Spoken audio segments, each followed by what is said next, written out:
Pastor Julian here with Central's devotion for today. I hope you're doing well. We've gotten into a sermon series last week, and it's going to be going for several weeks on God and his use of place and space and how intentional he is with that. And so this week we're going to be looking at Israel, the land of Israel, the promised land, the Holy Land.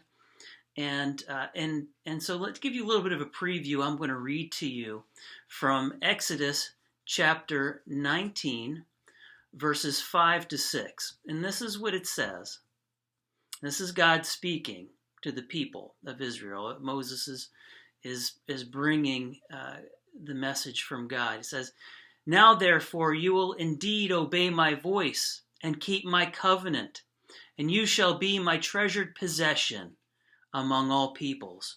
For all the earth is mine, and you shall be to me a kingdom of priests and a holy nation. These are the words that you shall speak to the people of Israel."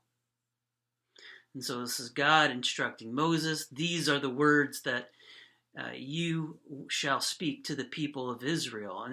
And the people of Israel, the land is named after the people, and the people were named Israel after Jacob, who was named Israel after wrestling with God.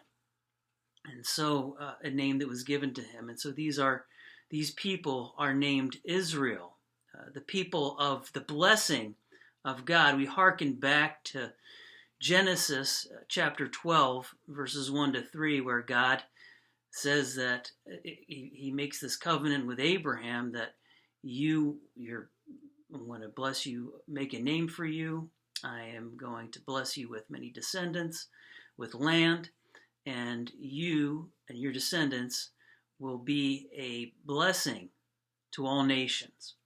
And so we hearken back to that where God says to Abraham, and then we see kind of a funnel down to Abraham's son Isaac, who this covenant is repeated to with God. And then down to Jacob, who at Bethel, this covenant is also renewed. So we see this trend heading in this direction all the way to Jacob, who is named Israel. And so then you have the people of Israel, who are the descendants of Abraham, Isaac, and Jacob. So you have the Israelites are supposed to be a blessing. And here, after God delivers them from Egypt, he says, "Now therefore, if you will indeed obey my voice and keep my covenant, you shall be my treasured possession among all peoples. For all the earth is mine, and you shall be a kingdom of priests and a holy nation." So the Israelites are supposed to be this God's treasure, these are God's chosen people, his special treasure. They are to be priests to the world.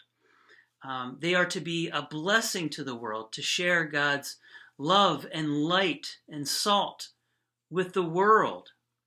And God places them into the promised land to do just that. But you and I are now living in a time after Jesus has come. And now we are those who are considered, according to the Apostle Paul, through Jesus, we are people of the covenant if we believe in Jesus and have received his salvation. And now we carry on this blessing. Jesus, of course, being the ultimate blessing of all nations, the apex of this promise. But now he has passed that on to the church. And we too are supposed to be the light and love of this world, sharing this blessing of God, the gospel, with all nations. God bless you and have a great day.